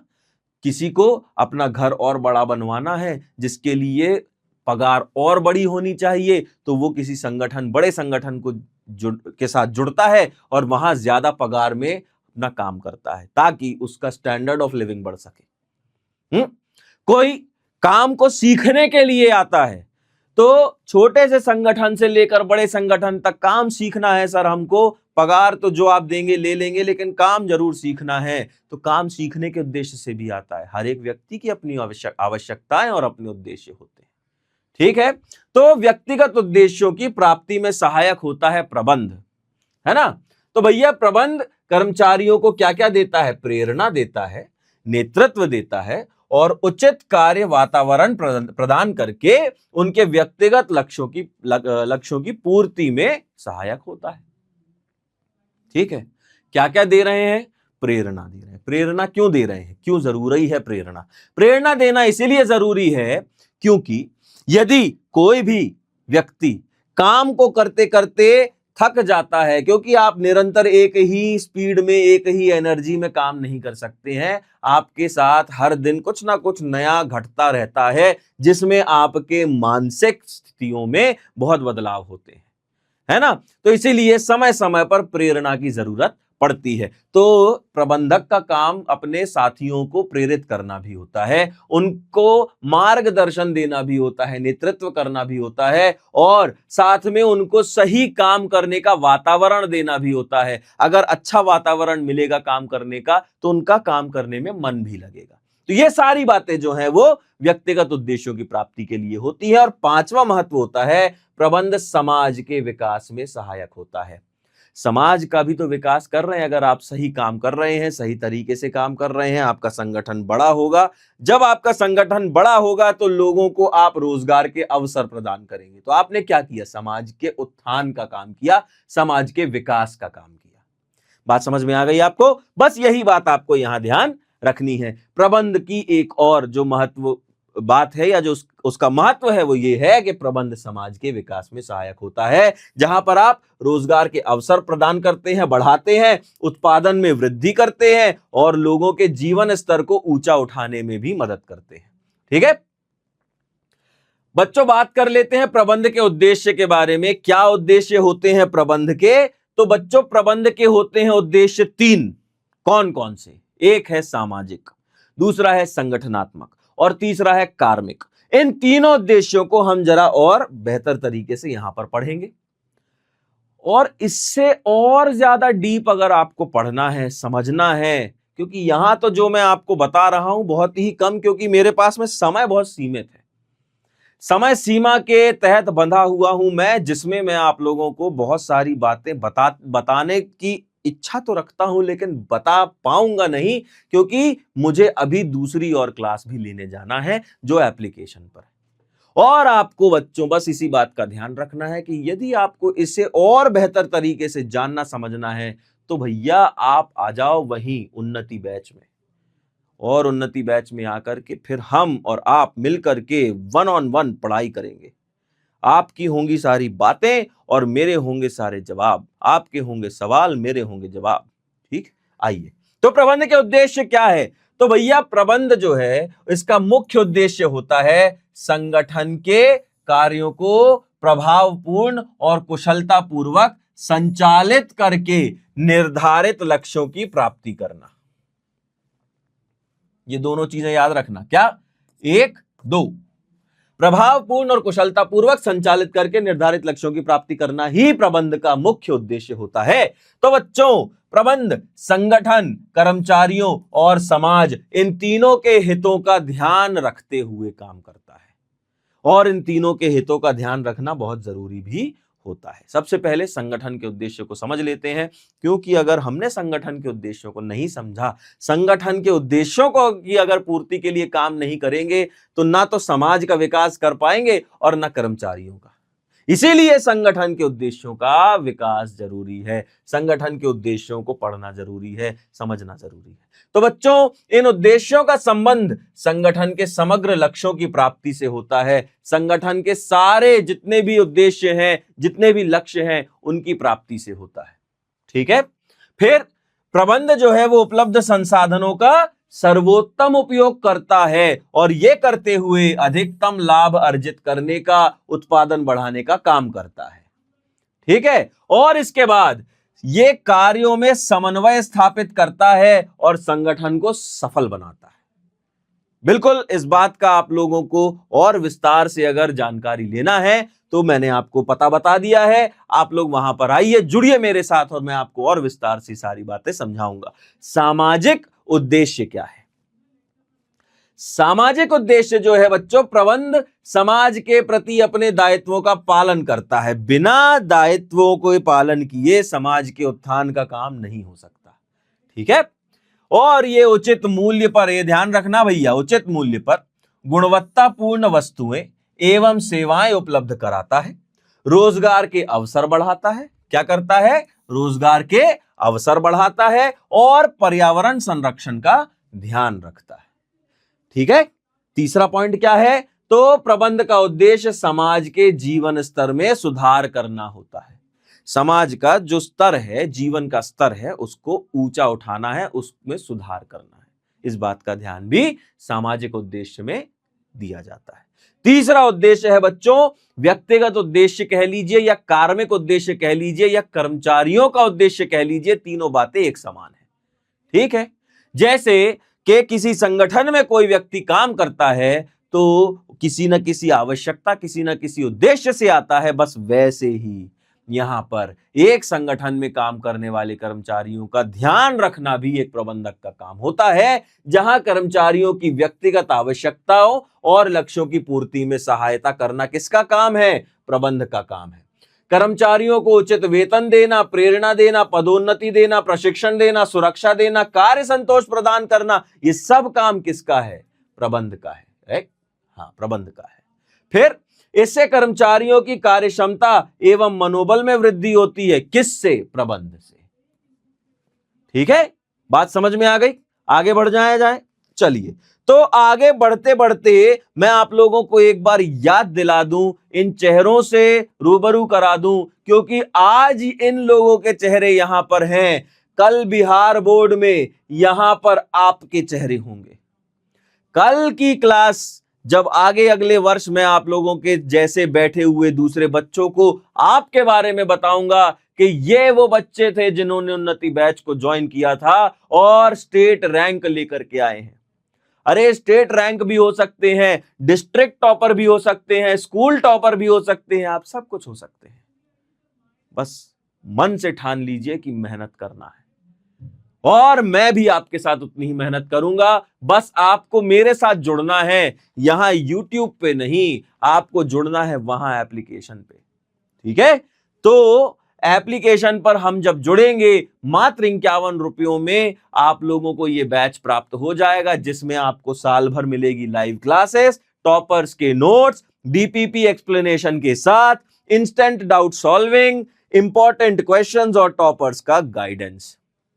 सब कुछ प्राप्त होगा आपको मात्र 51 रुपयों में। अच्छा, ये जो हम लोग पढ़ रहे हैं, इन नोट्स के PDF के बारे में अगर आपका प्रश्न चल रहा है, जैसा नीचे कमेंट सेक्शन में मैं देख रहा हूं, तो भैया नोट्स के PDF कहां मिलेंगे? इस प्रश्न का उत्तर है यहां। ये आप देख पा रहे हैं, YouTube नोट्स करके आपको एक बटन दिख रहा होगा जो हमारे एप्लीकेशन पर बना हुआ है। आपको करना केवल इतना है कि जाइए प्ले स्टोर पर अरिविहान सर्च कीजिए, एप्लीकेशन डाउनलोड कीजिए और इस बटन को दबाइए और इस क्लास के नोट्स की PDF प्राप्त कीजिए। ठीक है, तो ये रहा हमारा, आपको ऐसा दिख जाएगा वहां पर YouTube नोट्स की आपको बटन दिखेगी, क्लिक करो, PDF नोट्स डाउनलोड करो। ठीक है, आइए अब बात कर लेते हैं प्रबंध की प्रकृति के बारे में। तो प्रकृति मतलब नेचर है। अब प्रकृति क्या है प्रबंध की? तो बच्चों, प्रबंध की प्रकृति को सबसे पहले समझ लीजिए कि हर एक इंसान के जिस तरीके से नेचर की बात करते हैं, हम कई बार कहते हैं यार वो मेरा दोस्त बहुत अच्छा नेचर है उसका, मतलब उसका स्वभाव, उसकी प्रकृति, अच्छा इंसान है। बस ऐसे ही प्रबंध को समझना है कि प्रबंध की प्रकृति क्या है। तो भैया एक ऐसी प्रक्रिया होती है प्रबंध, जिसके द्वारा संगठन के उद्देश्यों को प्रभावपूर्ण और कुशलता पूर्वक प्राप्त किया जाता है। प्रकृति इसकी कौन कौन सी है? तो इसकी 3 प्रकृति होती है सर। सबसे पहली प्रकृति है कि प्रबंध एक कला के रूप में भी देखा जाता है। अब सर कला के रूप में कैसे देखा जाता है? आपने बहुत सारे बड़े बड़े कलाकारों का नाम सुना होगा, बड़े बड़े कलाकारों को आप जानते होंगे। हम जैसे बात करते हैं बिहार के हमारे सुप्रसिद्ध भोजपुरी एक बहुत ही नामचीन चेहरे की, ऐसे तो बहुत सारे हैं, एक दो के नाम मैं ले भी लेता हूं। जैसे वो एक बहुत ही प्रचलित गाना है, क्या है वो, कि जिया हो बिहार के लाला, है कि नहीं? तो ये गाना जिन्होंने गाया है हमारे देश के एक माननीय नेताजी भी हैं वो, और अभिनेता भी हैं, मनोज जी, और साथ ही साथ रवि किशन जी जैसे इतने सारे पॉपुलर लोग हैं जिनको आप लोग देखते हैं, जानते हैं, बचपन से देखते सुनते आए। ये गाते भी अच्छा है, नाचते भी अच्छा है, एक्टिंग भी अच्छी करते हैं, सब बढ़िया करते हैं। अब ये जो काम कर रहे हैं, इस काम को करने के लिए इनके पास में भी तो समय की सीमा है जो सीमित है, इनके पास में भी तो संसाधन जो है वो सीमित है, असीमित कुछ भी नहीं है। और उन्हीं सीमित संसाधनों में बेहतर से बेहतर काम करने का जो काम जो वो कर रहे हैं, उसकी कला, वही तो कला है यार, वही तो कला है, वही तो प्रबंध है। प्रबंध क्यों कला है? देखो, कला का अर्थ क्या होता है, सबसे पहले वो समझ लो। जहां पर आप जो परिणाम चाहते हो वो कैसे होते हैं? आपकी इच्छा के अनुसार होते हैं। इच्छित परिणाम प्राप्त करने के लिए ज्ञान का व्यक्तिगत और कुशल उपयोग करना, जिससे आप इन 3 बातों का ध्यान रखेंगे, अध्ययन, अवलोकन और अनुभव, इनसे सीखा जाता है।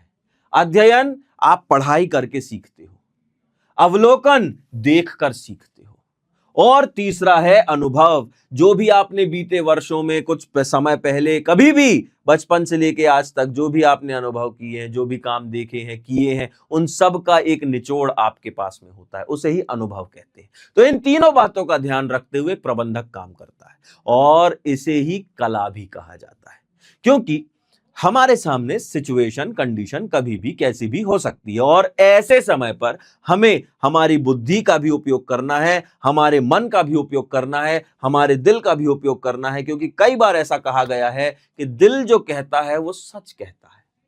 दिमाग हो सकता है कई बार हमको झूठा कुछ दिलासा दे दे, कुछ झूठ कह दे, लेकिन दिल हमेशा सच्ची बात करता है, और कला वही सही होती है जो दिल से होती है। ठीक है, तो यहां पर इस बात का ध्यान रखना है भैया कि अध्ययन हो, अवलोकन हो, अनुभव हो, इन तीनों से सीखा जाता है। इसी प्रकार प्रबंध भी सिद्धांतों को व्यवहार में लागू करने की एक कला है। व्यवहार में, क्योंकि आप अलग अलग संगठनों में अनेकों मानव संसाधनों के साथ मिलकर के काम करते हैं। ठीक है, तो आपको समझ में आ गया प्रबंध क्या है? कलात्मक रूप से करने वाला काम है। प्रबंध एक कला है। आओ आगे बढ़ जाएं।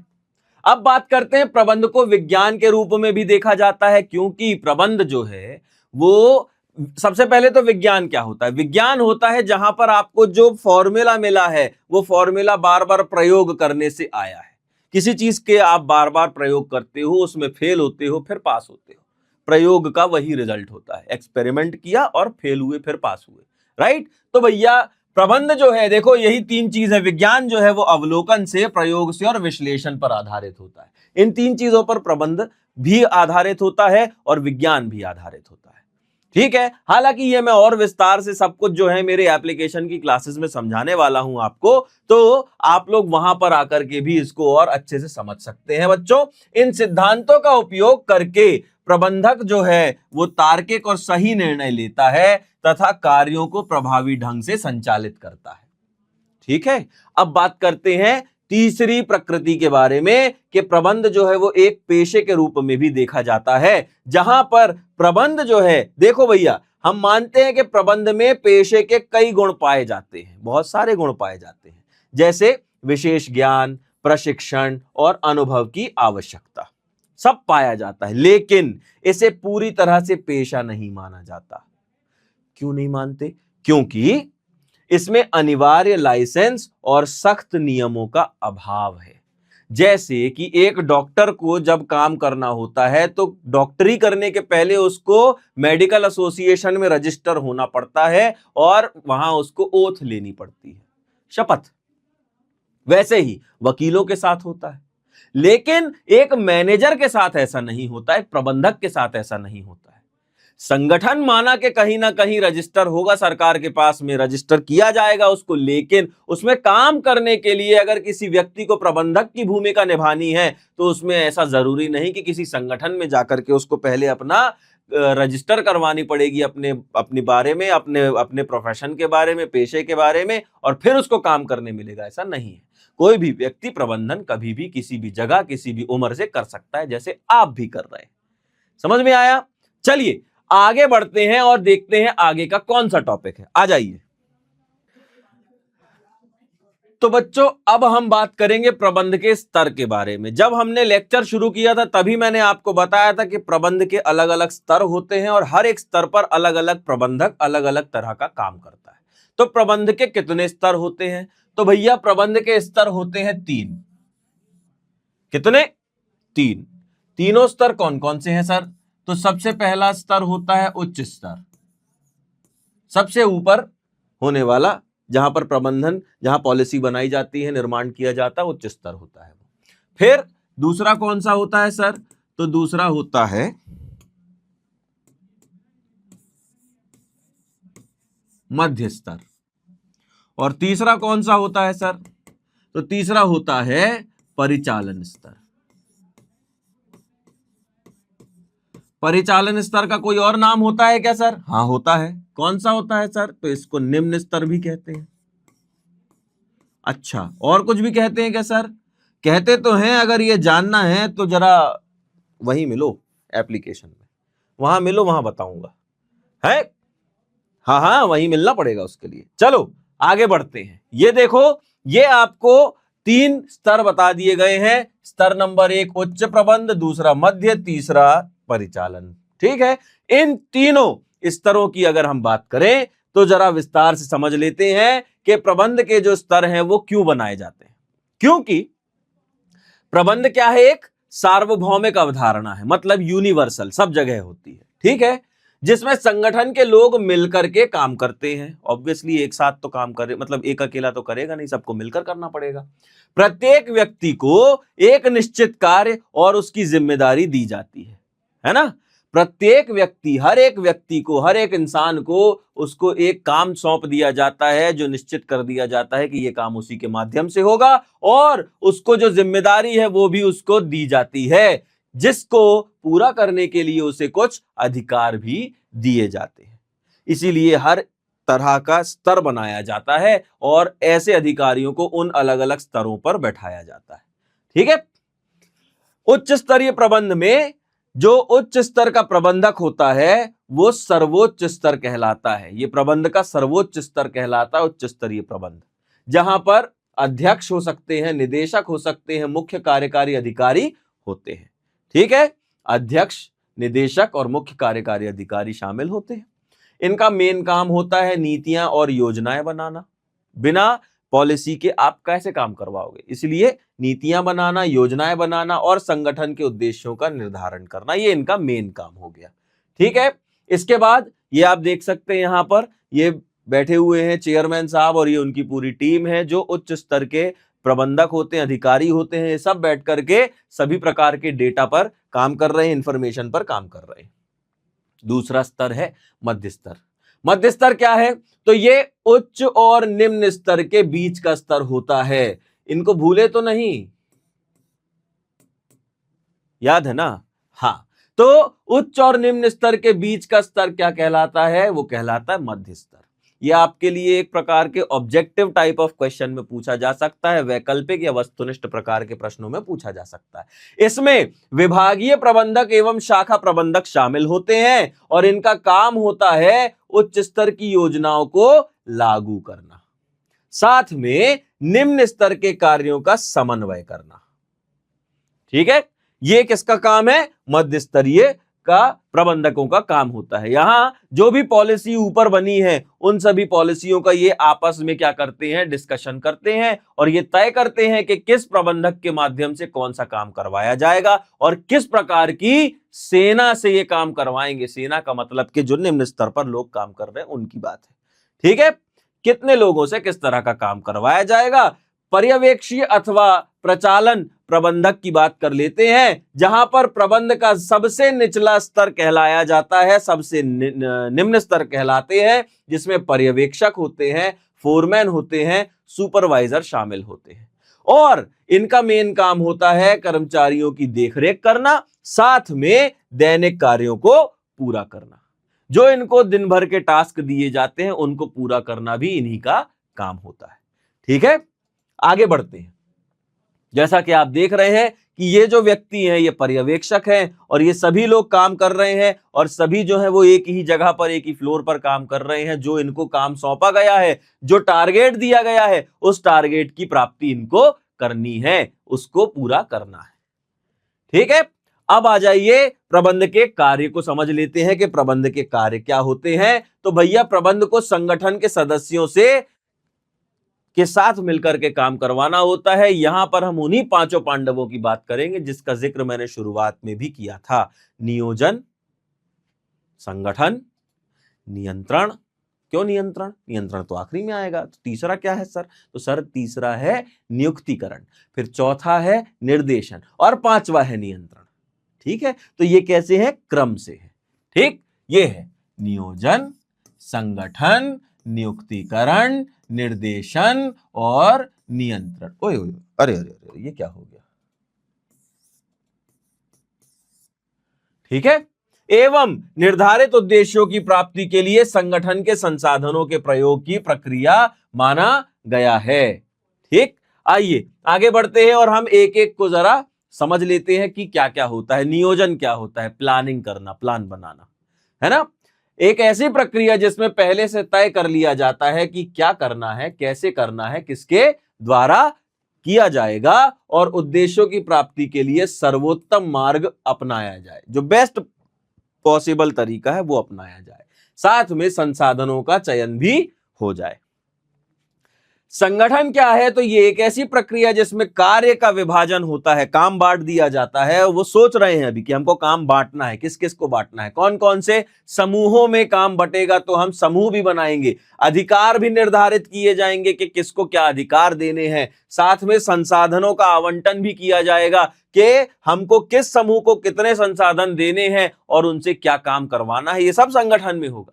इसके बाद आती है बारी नियुक्तिकरण की, जहां पर हम यह तय करते हैं कि कार्य के लिए, सही कार्य के लिए सही व्यक्ति का चयन करना, जिसमें भर्ती है, चयन है, नियुक्ति है और प्रशिक्षण है, ये सब चीजें शामिल होती है।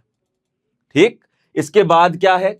तो इसके बाद बात करते हैं भैया निर्देशन के बारे में कि निर्देशन क्या है। तो निर्देशन एक ऐसी प्रक्रिया है जिसमें कर्मचारियों को नेतृत्व, मार्गदर्शन और अभिप्रेरणा दी जाती है। उनको रास्ता दिखाया जाता है, समय समय पर उनको प्रेरित किया जाता है कि वो काम जो है वो व्यवस्थित तरीके से करें, सुचारू रूप से करें। ठीक है, और जो भी उद्देश्य है उसको कैसे प्राप्त करें? प्रभावी ढंग से प्राप्त कर सके। इसके बाद नियंत्रण क्या है? तो नियंत्रण एक ऐसी प्रक्रिया है जिसमें कार्य निष्पादन का मापन किया जाता है। जो भी स्टैंडर्ड सेट किया गया है उस स्टैंडर्ड के अनुसार वो काम कर रहे हैं कि नहीं कर रहे हैं, ये चीज देखी जाती है नियंत्रण में। उसके बाद मानकों से तुलना होती है और आवश्यक सुधार करके लक्ष्यों की प्राप्ति को सुनिश्चित किया जाता है। ये वो 5 कार्य हैं जो कि प्रबंध में किए जाते हैं। तो प्रबंध के 5 कार्य अगर पूछ लिए जाएं तो ये आप याद रखिएगा और इन्हीं 5 कार्यों को आपको बताना है। इसका विस्तार जो है वो मैंने अपनी क्लास में एप्लीकेशन पर दिया हुआ है, आप लोग चाहें तो वहां पर आकर भी इसे देख सकते हैं। आगे बढ़ता हूं मैं। अब मैं आपको इसको आसान शब्दों में समझा देता हूं कि भाई अभी तक हमने जो भी चीजें पढ़ी हैं उसका मतलब क्या है। तो आसान शब्दों में देखा जाए तो प्रबंधक जो है वो अलग अलग काम करता है और अलग अलग कामों पर साधारणतया उपरोक्त क्रम में ही चर्चा करता है। मतलब ये कि उपरोक्त क्रम में ही काम होगा, नियोजन से लेकर के नियंत्रण में ही इसी क्रम में ही काम किया जाता है। लेकिन कई बार ऐसा होता है कि बहुत सारी चीजें एक साथ चलने के कारण कई बार ये 5 जो पद्धतियों को बताया गया है, जो प्रक्रियाओं को बताया गया है, वो कई बार ऐसा है कि क्रमबद्ध तरीके से ना चलते हुए एक साथ ही करनी पड़ जाती है। तो कई बार ऐसी सिचुएशन भी हमारे सामने आ जाती है, प्रबंधक के सामने आ जाती है। ठीक है, जिसके अनुसार एक प्रबंधक पहले योजना तैयार करता है, फिर संगठन बनाता है, फिर निर्देशन करता है और अंत में नियंत्रण करता है।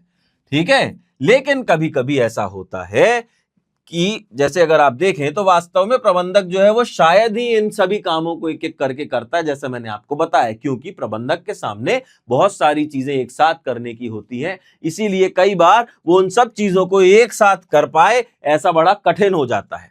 ठीक है, तो प्रबंधक के कार्य जो है वो एक दूसरे से जुड़े हैं तथा ये निश्चित करना कठिन हो जाता है कि कौन सा कार्य कहां पर खत्म हुआ और कहां से शुरू हुआ। इसीलिए ही आपको ये बता रहा हूं कि प्रबंधक के तौर पर, एक मैनेजर के तौर पर जब आप देखते हो तो क्योंकि बहुत सारे काम आपको करने होते हैं और क्योंकि बहुत सारे कामों को एक साथ करना है, इसीलिए ये पांचों प्रक्रियाएं एक साथ कई बार नहीं हो पाती हैं, उनको साथ साथ करना पड़ता है। अलग अलग नहीं हो पाती, सॉरी, कि अलग अलग नहीं हो पाती है, सबको साथ साथ करना पड़ता है।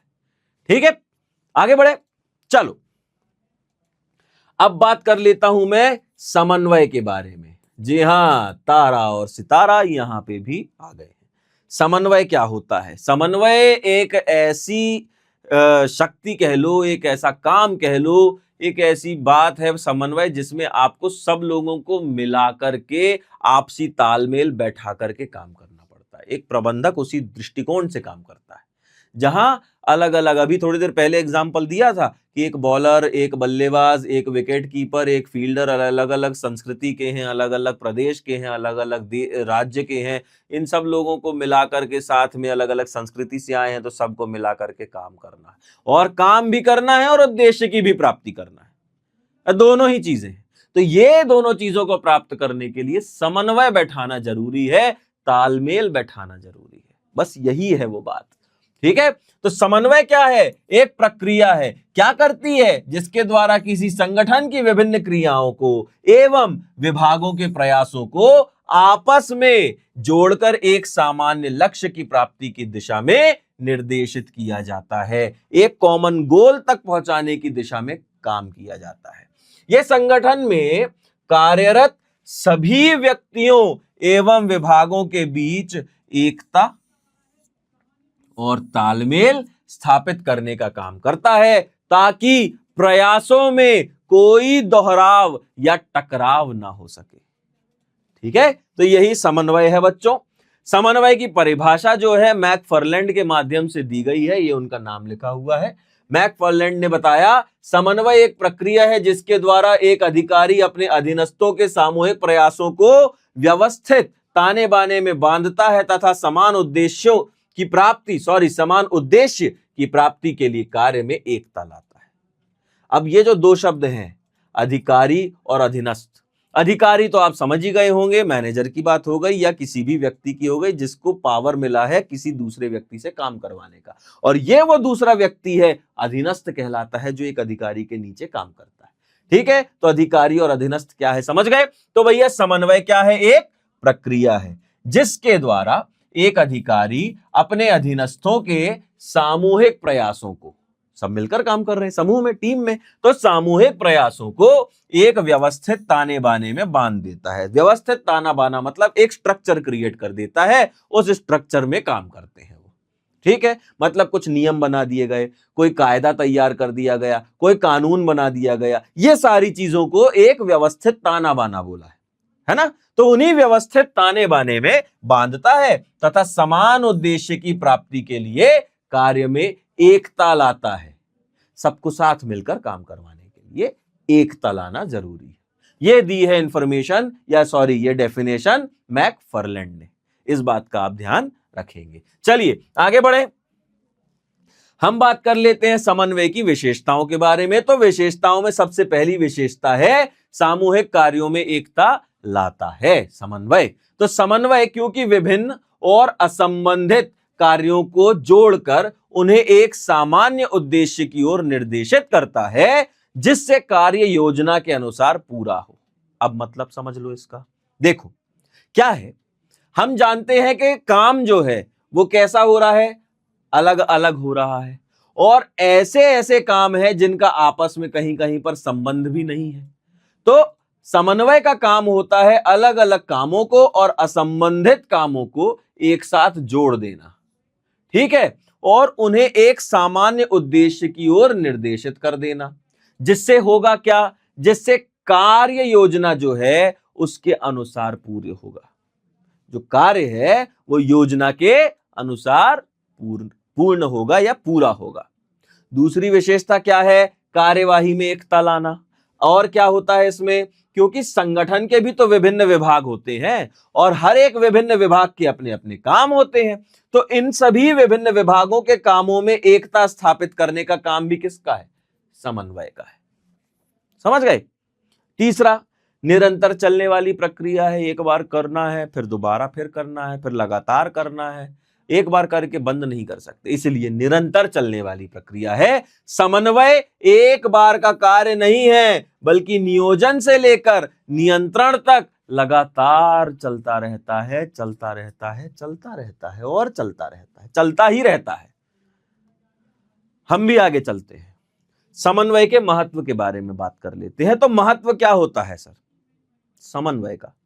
महत्व यहां पर यह है क्योंकि बड़े बड़े संगठनों में बहुत सारे लोग मिलकर के काम करते हैं, तो हर एक व्यक्ति अपने नजरिए के साथ काम करता है, हर एक व्यक्ति का अपना तरीका होता है काम करने का। कोई किसी काम में महारत हासिल कर चुका होता है तो वो विशेषज्ञ बन जाता है, कोई नौसिखिया होता है जो काम सीख रहा है अभी। तो सबके अपने अपने टंटे हैं, अपने अपने तरीके से काम कर रहा है। तो यहां पर जो है बड़े संगठनों में विभिन्न कार्यों और व्यक्तियों को एकीकृत करने के लिए जरूरी होता है समन्वय। किस किस को? विभिन्न कार्यों को और व्यक्तियों को। इन सबको क्या करना है? इन सबको एकीकृत करना है, मिलाना है, एक साथ लेकर आना है, इसीलिए समन्वय आवश्यक होता है। देखो, जैसे संगठन के आकार की बात कर लेते हैं, बड़े संगठनों में अधिक लोगों की विविधता के कारण समन्वय जटिल हो जाता है। क्या है? संगठन का आकार अगर देखें, चलो मैं जरा इसको ठीक करता हूं पहले। ये तो क्या है सर? विभिन्न कार्य हो गए, व्यक्तियों को क्या करना है? एकीकृत करना है, ठीक है। फिर संगठन का आकार, क्योंकि बड़े संगठनों में अधिक लोगों की विविधता के कारण समन्वय क्या हो जाता है? जटिल हो जाता है, इसीलिए उद्देश्यों का एकीकरण आवश्यक है। जब तक कि आप संगठन के उद्देश्यों को एक ना कर दें, तब तक एक प्रबंधक समन्वय में फेल है। उसको एक करना है, सबको मिलाकर के काम करना है, और प्रबंधक यहीं पे ही काम, इसी तरीके से ही काम को अंजाम देता है। ठीक है। आगे क्या है? कार्यात्मक विभेदीकरण, मतलब काम को बांट देना। काम को विभागों में बांटने से उनके बीच दूरी और अवरोध बढ़ जाते हैं, जिन्हें समन्वय से दूर करना जरूरी है। काम बांट दिए, काम बांटे तो किसी की स्पीड ज्यादा है काम करने की, तो कोई जल्दी काम करके निकल गया, फुर्सत हो गया, आगे टारगेट पर पहुंच गया। किसी को टाइम लग रहा है तो उसको ज्यादा समय उस काम को करने में लग रहा है, जिसकी वजह से कई बार होता है कि हमारा मोटिवेशन गिर जाता है जब हम देखते हैं कि अरे यार अगले ने कर दिया, वो तो चला गया, हम तो पीछे रह गए। होता है कि नहीं? तो ऐसे समय पर दूरियां बढ़ जाती हैं। इस दूरी को दूर करने का काम जो है वो समन्वय कहलाता है। एक प्रबंधक को इस बात का ध्यान रखना होता है। ठीक है। तीसरा क्या है सर? विशिष्टीकरण। वही विशेषज्ञ वाली बात। तो विशिष्टीकरण क्या है? विशेषज्ञों के अलग अलग दृष्टिकोण होते हैं और उनके काम करने की जो शैली है वो भी अलग होती है, जिसके कारण भी समन्वय जो है वो जरूरी हो जाता है। हर एक व्यक्ति अलग तरीके से काम करता है, अलग ढंग होता है काम करने का उसका। अब थोड़े कि वो हर किसी की सुनता रहेगा। तो ऐसे में ऐसे विशेषज्ञों के साथ हाथ जोड़ करके और प्रेम भाव बना करके काम करवाने का काम प्रबंधक का होता है। हालांकि हाथ जोड़ करके काम तो नहीं ही करवाते हैं, लेकिन प्रबंधक इस बात का ध्यान रखता है कि समन्वय बना रहे, तालमेल बना रहे और काम बिल्कुल सुचारू रूप से हो जाए, व्यवस्थित रूप से हो जाए। समझ में आ गया क्या सबको? बढ़िया। चलो, तो भैया समन्वय प्रबंध का सार है, इस बात का ध्यान रखना है आपको। तो समन्वय प्रबंध का सार कैसे है? ऐसे है कि समन्वय ऐसा कुछ नहीं है जिसके लिए एक प्रबंधक को आदेश देना पड़े, बल्कि ये एक ऐसा काम है जिसे एक प्रबंधक को नियोजन, संगठन, नियुक्तिकरण, निर्देशन और नियंत्रण को करते हुए संगठनात्मक उद्देश्यों को प्राप्त करना होता है। और साथ में प्रत्येक कार्य जो है वो समन्वय का ही अभ्यास है। ठीक है। समझ में आया क्या? मतलब ये है कि अगर एक प्रबंधक को अपना काम, उसका काम क्या है? संगठन के उद्देश्यों की प्राप्ति। तो अगर एक प्रबंधक को संगठन के उद्देश्यों की प्राप्ति करना है, तो उसे प्राप्त करने के लिए उसे हर एक प्रक्रिया को सुचारू रूप से करना होगा, हर एक व्यक्ति के माध्यम से सुचारू रूप से काम करवाना होगा, हर एक व्यक्ति के अपने अपने नजरिए को एक समान एक जगह पर लाकर एकता बना करके काम करवाना होगा, हर एक व्यक्ति की अलग अलग विशेषताएं हैं, उसमें उसकी अपनी विशेषज्ञताएं हैं, विशिष्टताएं हैं। उन सबको एक समान ला करके एक दिशा में बढ़ाना होता है। ये सब काम जो है वो समन्वय में होता है और प्रबंध में किया जाता है। इसीलिए समन्वय और प्रबंध को एक दूसरे का सार बता दिया गया है। खास तौर पर समन्वय को प्रबंध का सार बता दिया गया है। ठीक है बच्चों, तो बात समझ में आ गई आप लोगों को। अब मैं आप लोगों को दोबारा एक बार फिर इन सब चेहरों को दिखा देता हूं ताकि वो मोटिवेशन ना गिरे, वो प्रेरणा नहीं कम होना चाहिए, प्रेरणा बनी रहनी चाहिए कि कल के रोज हम होंगे यहां। बिल्कुल, हम हमारी क्लास के अंतिम पड़ाव पर आ चुके हैं और कल के रोज हम होंगे यहां हमारी शक्लें होंगी, हमारे चेहरे होंगे। और जब कल के रोज दूसरे बच्चे हमें देखेंगे तो वो हमसे प्रेरित होंगे कि हाँ, मुझे इन्हीं भैया की तरह, इन्हीं दीदी की तरह उस जगह पर अपना चेहरा देखना है। तो दोस्तों, आज की क्लास हम करेंगे यहीं पर खत्म। सिर्फ ये बता दूं कि आप हमको मिलेंगे उन्नति बैच में, जो आपको मिल रहा है मात्र 51 रुपए में, जहां आपको हम दे रहे हैं पूरे साल भर लाइव क्लासेस, साथ में टॉपर्स के नोट्स, साथ में डीपीपी के साथ एक्सप्लेनेशन, साथ में इंस्टेंट डाउट सॉल्विंग की प्रोसेस और टॉपर्स का गाइडेंस और इंपॉर्टेंट क्वेश्चन। ये सब कुछ आप लोगों को मिल रहा है मात्र और मात्र 51 रुपयों में। तो बच्चों, ये था हमारा आज की क्लास का अंत। अब मैं आप लोगों से मिलूंगा एप्लीकेशन पर, और तब तक के लिए मेरे प्यारे बिहार के छात्र छात्राओं, स्वस्थ रहिए, मस्त रहिए, जबरदस्त रहिए। धन्यवाद, धन्यवाद, धन्यवाद।